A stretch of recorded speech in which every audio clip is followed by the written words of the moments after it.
ಇತ್ತೀಚೆಗಷ್ಟೇ ತುಮಕೂರು ಬೆಂಗಳೂರು ರಸ್ತೆ ನೆಲಮಂಗಲದ ಬಳಿ ಲಾರಿಯೊಂದು ವೋಲ್ವೋ ಗಾಡಿಯ ಮೇಲೆ ಮುಗುಚಿ ಬಿದ್ದು 6 ಮಂದಿ ದಾರುಣ ಸಾವನ್ನಪ್ಪಿದ ಘಟನೆ ಮಾಸುವ ಮುನ್ನವೇ ಕೆಲವು ಲಾರಿಗಳು ನಿಯಮಬಾಹಿರವಾಗಿ ಓವರ್ಲೋಡ್ ಮಾಡಿ ಇದೇ ರಸ್ತೆಯಲ್ಲಿ ಸಂಚರಿಸುತ್ತಿರುವ ದೃಶ್ಯ ಸಾಮಾನ್ಯವಾಗಿದೆ. ತಮಿಳುನಾಡು ರಿಜಿಸ್ಟ್ರೇಷನ್ ಲಾರಿಯೊಂದು ಅವೈಜ್ಞಾನಿಕವಾಗಿ ಓವರ್ಲೋಡ್ ಮಾಡಿ ಸಾಗುತ್ತಿರುವ ದೃಶ್ಯ ಕಂಡುಬಂದಿದ್ದು, ಲಾರಿಯ ಎಡಭಾಗದಲ್ಲಿ ಚಲಿಸುತ್ತಿರುವ ವಾಹನಗಳ ಮೇಲೆ ಯಾವುದೇ ಕ್ಷಣದಲ್ಲಾದರೂ ಮುಗುಚಿ ಬೀಳುವ ಸಂಭವವನ್ನು ಮನಗಾಣಬಹುದಾಗಿದೆ.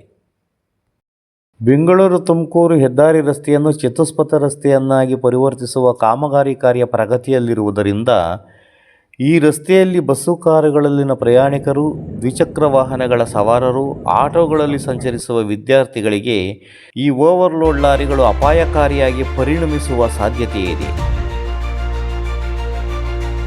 ಈ ರಸ್ತೆಯಲ್ಲಿ ಪ್ರತಿನಿತ್ಯ ಇಂತಹ ದೃಶ್ಯಗಳು ಸಾಮಾನ್ಯವಾಗಿವೆ.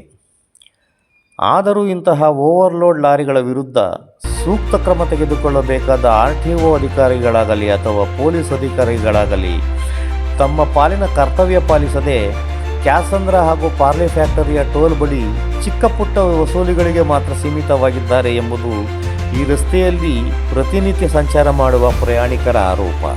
ಈ ರಸ್ತೆಯಲ್ಲಿ ಕಾನೂನು ಮೀರಿ ನಿಯಮಬಾಹಿರವಾಗಿ ಓವರ್ಲೋಡ್ ಮಾಡಿ ಸಂಚರಿಸುವ ಈ ಲಾರಿಗಳಿಂದ ಅಪಘಾತಗಳು ಸಂಭವಿಸಿ ಸಾವು ನೋವುಗಳು ಸಂಭವಿಸಿದರೆ ಇದಕ್ಕೆ ಹೊಣೆಗಾರರು ಯಾರು?